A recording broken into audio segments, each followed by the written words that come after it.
Hello everybody, welcome to That's Football as we discuss the Premier League weekend and a disgraceful weekend for VAR. It's just beyond a joke. I've never liked VAR. We've been doing this channel for a few years now and I always remember when VAR came in I said, you know what, might be a bit old school, but I'd rather have the conversation in the pub or on the way to school or however you consume your football on a Monday morning.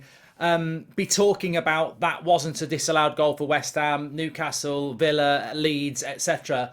I'd rather have that conversation and know we're going to have that conversation instantly than have this VAR joke that is just destroying football. Many of my problems with VAR have been things like a goal goes in and you sell it. Do you truly celebrate a goal 100% anymore? I mean, maybe some of you still do, but I find it hard because the goal goes in and it's almost, I've become so in tune with this now. A goal goes in and you instantly want to see the replay to see, could there have been offside? Could there have been a foul 10 minutes before? It's ridiculous. And some people say the technology is not the problem, it's the people in control of the technology, but the technology will still make you question a goal every time it goes in. And we saw that yesterday. And look, the Villa one has got me now. I mean, we've all spoken about the Chelsea one and the West Ham game, and the Newcastle game was bad. There was one at the Leeds game as well. But the Villa one, which I was watching that game and didn't really appreciate it at the time, but have seen people on social media talking about it, especially Villa fans, and I think it's disgusting as well. We'll start off with the Villa one because it's probably not getting the attention it deserves because obviously the Chelsea and the Newcastle one did. But basically, Villa are on the attack. The ball gets passed across the box. The Villa player who the ball goes towards, doesn't go to, is onside. The ball finds it, he comes back from that position, crosses it to Coutinho on the edge of the box. Referee blows the whistle and Coutinho hits it in the goal. Referee blows the whistle because the linesman's put the flag up 3 seconds after a potential offside. He's completely screwed that game up. I've watched games where people are miles offside and linesmen's run along and you go, that's offside. They let them score and then 10 seconds later they put the flag up because you're meant to let it go. That's shocking. That's absolutely disgraceful at Villa Park. The linesman and the referee have bloody destroyed a potential goal there. Now, Man City fans and other people will say, yeah, but the whistle goes and the Man City players stop. Well, maybe they do, maybe they don't, but that's quite irrelevant because the decision is wrong. Whether Man City players stop because of the whistle or not, the decision is wrong. And actually, I think it would have gone in anyway because it deflects past Ederson. So Ederson wouldn't have saved it because it deflected. So Villa were deprived a goal there. Whether the blowing of the whistle impacted Man City's closing down of the shots, up for debate. But the reality is it wasn't offside. And within 2 or 3 seconds of that decision, the linesman puts his flag up and the referee blows. They're both living in a game 5 years ago. We have got basically what I'm moaning about, and Man City fans would probably agree, because they benefited from this, is that the referee and the linesman are playing and managing and officiating a Premier League game and they don't know what they're doing. Like that incident was onside and he put his flag up and whistled 2 separate people within 3 seconds of an offside that wasn't offside. You're meant to let the play go. You're meant to let that phase of play go in case you get it wrong for exactly that reason. So I actually think that one deserves as much focus as the ones we're going to talk about at Newcastle and against Chelsea as well.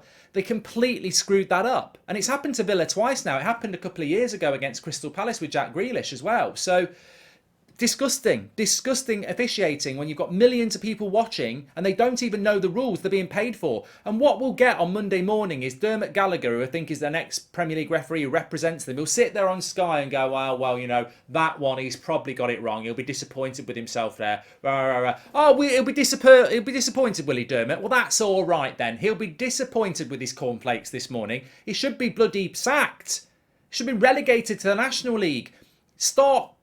They won't do what needs to be done with these referees. They need punishing. They need kicking down to League Two.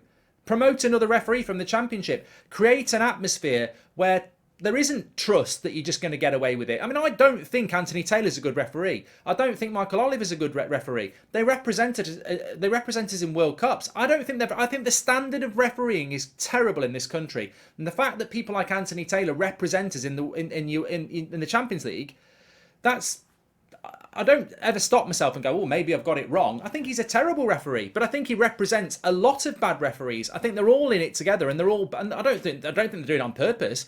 And I don't think officiating is difficult. I mean, I've heard people like Dean Saunders on TalkSport this morning saying, oh, it's difficult to officiate. I don't think it is. I don't think it is in the way that they're getting exposed.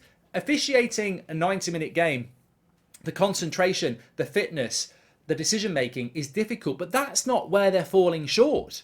You can make a foul in the middle of the park where you don't give a yellow card or you don't give a foul. The fans, and the game flows, the fans will just live with that. They'll go, oh, they might mention it later on, but they'll live with that.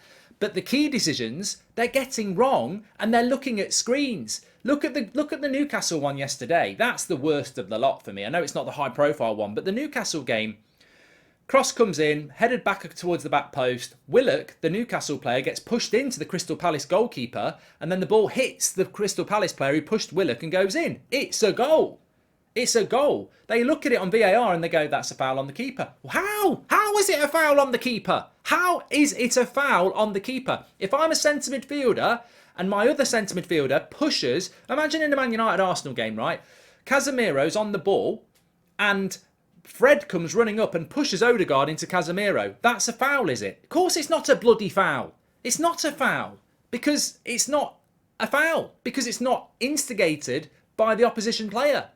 It's a collision. It's really unfortunate. Let's hope nobody's injured. But it's not a foul. And the fact that people watch that on VAR and go, that's a foul. What type of prat are we employing?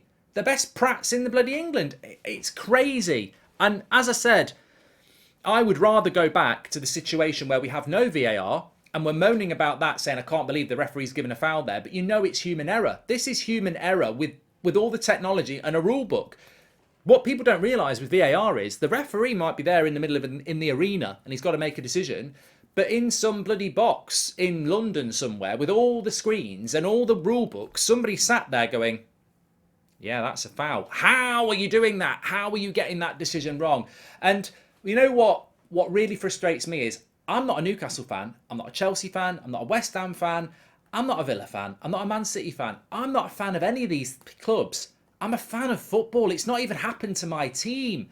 And I had people yesterday going, whoa, you know, I said that the Van Dijk, we'll bring the Van Dijk one. I don't think the Van Dijk one actually is a red card. I think they got that right. And look, they are going to get some decisions right, but they're getting very big decisions wrong.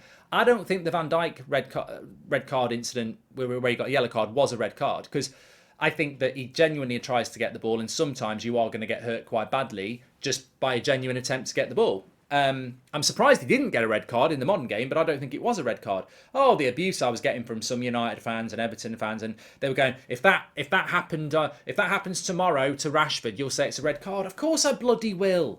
That's not the argument here. Actually, the best argument is the one where it's not your team involved. Like I say, I'm not a Newcastle fan. I'm not a Crystal Palace fan. That was a goal for Newcastle. I'm not a Chelsea fan. I'm not a West Ham fan. That was a goal for West Ham. I'm not a Villa fan. I'm not a Man City fan. That Coutinho incident was a disgrace. But if that was against Man United, I'd be like, yeah, referee's got that right. If I was if Mendy was in goal for Man United, I'd go, yeah, the referee's got that right because I benefited from it. That's called rose-tinted glasses. We're all like that. You can't get a subjective argument from a Chelsea fan about that disallowed goal because it benefited them, and we'd all be like Chelsea fans. We'd all go, yeah, well, he has clipped him because that's just what bias is. That's your club. But the outrage from yesterday is coming from football fans who are not really involved. They're like, I'm watching that and going, how have they made that decision? How have they made that decision? And what will happen is the Premier League Association for Referees will just go, it's a bad weekend. We just got to get through it, lads. We just got to get through it, right? And they'll get through it because we're doing this countless times every season and nothing ever gets done about it. If I was a sponsor of the Premier League or I was the Premier League, I would be demanding change.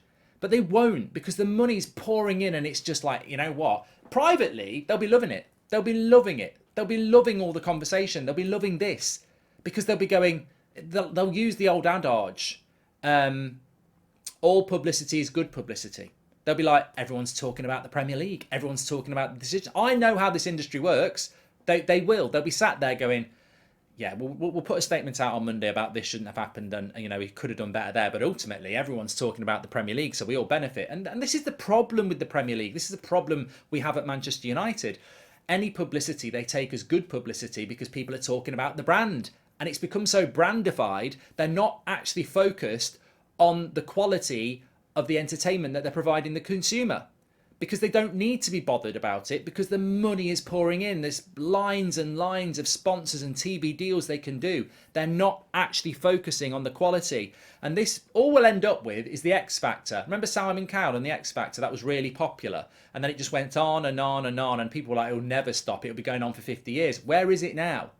You can't get complacent, because others will look at the Premier League and go, we can do that better. They want a Super League. They want to do things. And the Premier League needs to be very, very careful, because it's diluting the quality for the consumer. The VAR thing is not fit for purpose. Whether we need to get ex-players involved at Stanley Park looking at the VAR, they don't need to be running around as the referee, but there needs to be some real intelligence applied. I mean, does it need to be an ex-player? Football fans watch football. You know, there's some very educated analysers of football out there who can watch a game of football and tell you what it's like. I just feel that we've been suffering with referees for so long. And look, I think the technology is good. Sometimes we've seen it in the past where the ball's miles over the line and it doesn't get given, or somebody's miles offside and it doesn't get given. You've got to have a level of technology. Of course you have. You've got to stop those injustices. But you can't allow the technology to create new injustices like we've seen on this weekend and many other weekends. And I think the problem is the people in control of the technology really are quite clueless about how a game of football works. Have they played football? I think it's so important. I've played football, you've played football. I've not played at the highest level, but I know what a game of football's like. I know that you can commit for a tackle 100% with the intent of going for the ball, and you can catch a player late and it's not a red card. Unless it's reckless and out of control, it's not a red card. I know that you can go for a 50-50 ball with a goalkeeper and you can catch them in that 50-50 and it's not a foul. It's just part of the way the game goes. I know that when somebody collides with a goalkeeper, it's not a foul if they've been pushed into the goalkeeper by a defender. That's a foul on the actual Newcastle player. In many ways, it could have been a penalty to Newcastle instead of a goal disallowed against Newcastle instead. So it's this common sense approach. I feel that we've got people officiating football who don't know the game of football. It's like learning Spanish and never going to a Spanish speaking country.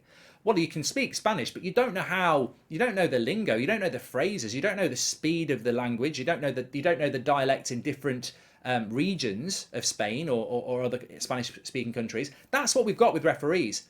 They've learnt the game from a rule book, and they've never played the game, and they don't understand the game. And we, as the consumer, are suffering because of that. So there we go. I don't know what your thoughts are. Personally, I think that VAR will be here to stay, but they need to reform. And unfortunately, reform probably won't happen because that referees and Premier League Association is a closed shop where I think there is a level of arrogance, a level of stubbornness, where they don't want outsiders in and they think they know best. Not one of those referees do I respect in relation to their knowledge of the game that they're officiating on, and that's a big problem. I mean, the only referee I've really ever respected was Collina, the Italian one, and he made mistakes, but he just seemed to understand the game, and I just haven't seen that for a very long time in the Premier League. I don't know whether I've ever seen it in my whole life. We've always had this issue with officiating in England, and I think it's because we create referees who are just not in touch with football. They're rule book referees, and when you go by a rule book, you lose common sense. Anyway, get your comments in below. Love to hear your opinions. Make sure you smash a like on the video, subscribe, and I'll speak to you on the next one.